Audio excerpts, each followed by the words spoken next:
جو بار بار ٹوٹتی رہتی ہے اور زیادہ ٹوٹتی ہے پورے جسم میں، سب سے کمزور چیز کو کہتے ہیں بال۔ بال ہر وقت تو ٹوٹتے ہیں، بار بار ٹوٹتے ہیں، ہر بار ٹوٹتے ہیں۔ یہ بال ہے، اس لیے کہ انگلیاں روز روز نہیں ٹوٹتی، بلکہ اگر میں اپنے ذوق کے مطابق کہوں تو بال گھڑی گھڑی ٹوٹتے ہیں۔ اور جو کبھی نہیں ٹوٹتا فزیکلی اعتبار سے، اس کو دل کہتے ہیں۔ فزیکلی اعتبار سے کہہ رہا ہوں، جو کبھی نہیں ٹوٹتا اس کو دل کہتے ہیں۔ ہاں البتہ جو باتوں سے چکنا چور ہو جاتا ہے اس کو بھی دل کہتے ہیں، لیکن فزیکلی کی میں نے قید لگائی کیونکہ وہ کبھی نہیں ٹوٹتا، اور جس وقت وہ ٹوٹ جاتا ہے تو آدمی دنیا سے نکل جاتا ہے۔ ٹھیک ہے، دل بادشاہ ہے۔ سب سے کمزور چیز کیا ہے؟ مل کے کہہ دے، کیا ہے؟ سب سے مضبوط چیز کیا ہے؟ دل۔ اب یاد رکھنا، توجہ کرنا، توجہ ہے۔ بال کتنے ہی ٹوٹ جائیں زندگی پہ کوئی اثر نہیں آتا، بال جتنے ہی ٹوٹ جائیں زندگی پہ کوئی اثر، لیکن دل ٹوٹ جائے تو زندگی پہ اثر آتا ہے، چاہے فزیکلی طور پہ کہے یا ماحول کے اعتبار سے کہے۔ اگر یوں بھی دل ٹوٹ جائے تو آدمی بجھ جاتا ہے، اور اگر فزیکلی اعتبار سے ٹوٹ جائے تب تو آدمی مر ہی جائے گا۔ ٹھیک ہے، بات سمجھ میں آئی کہ نہیں آئی؟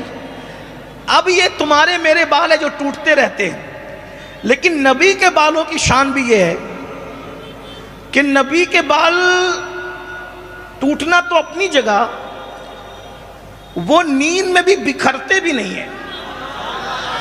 توجہ کریں۔ ہاں پھر میں کہوں گا، کیونکہ بات اتنی خوبصورت آئی ہے کہ اس پر دو مرتبہ ہر دو جملے پہ کہنا کہ بمبئی والوں سبحان اللہ بولے، یہ غیرت عشق کے خلاف معلوم ہوتا ہے، بلکہ اتنی زندہ دلی کے ساتھ اس کو سننا چاہیے تھا کہ قریب سے گزرنے والا بھی کھڑا ہوتا کہ ذکر کس کا ہو رہا ہے کہ پوری محفل زندہ ہو گئی ہے۔ ہاں آپ کی توجہ ہے؟ ہاں پیچھے والوں کی بھی ہے لیکن وہ تھوڑی سی کم ہے۔ بات سمجھ میں آتی ہے؟ حضور کے بال ٹوٹنے تو اپنی جگہ، ٹوٹتے نہیں ٹوٹتے میں کچھ کہہ نہیں رہا ہوں، لیکن ان کے بالوں کی نزاکت اور لطافت اور ندرت کا عالم یہ ہے کہ نیند میں بھی اور جنگ میں بھی ان کے بال کبھی بکھرتے نہیں تھے۔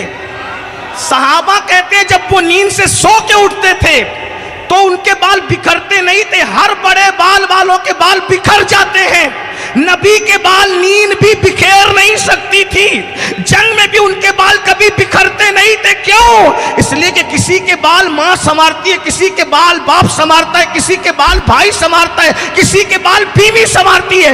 آخر یہ کون سے بال ہیں جو نیند میں بھی نہیں بکھرتے؟ اس کو سنوارا کس نے ہے؟ تو بریلی کا تاجدار خود ہی جواب دیتا ہے، شان ہے پنجے قدرت تیرے بالوں کے لیے، کیسے ہاتھوں نے سنوارے ہیں تمہارے گیس۔ سبحان اللہ، سبحان اللہ۔ جس کے بال قدرت سنوارے، جس کے بال قدرت سنوارے، توجہ کرنا۔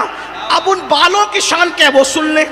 ان بالوں کی شان یہ ہے، کہتے ہیں، اور انہی کی بات کر لیتے ہیں، کہتے ہیں کہ بزم ثنائے زلف میں، بزم ثنائے زلف میں میری عروس فکر کو۔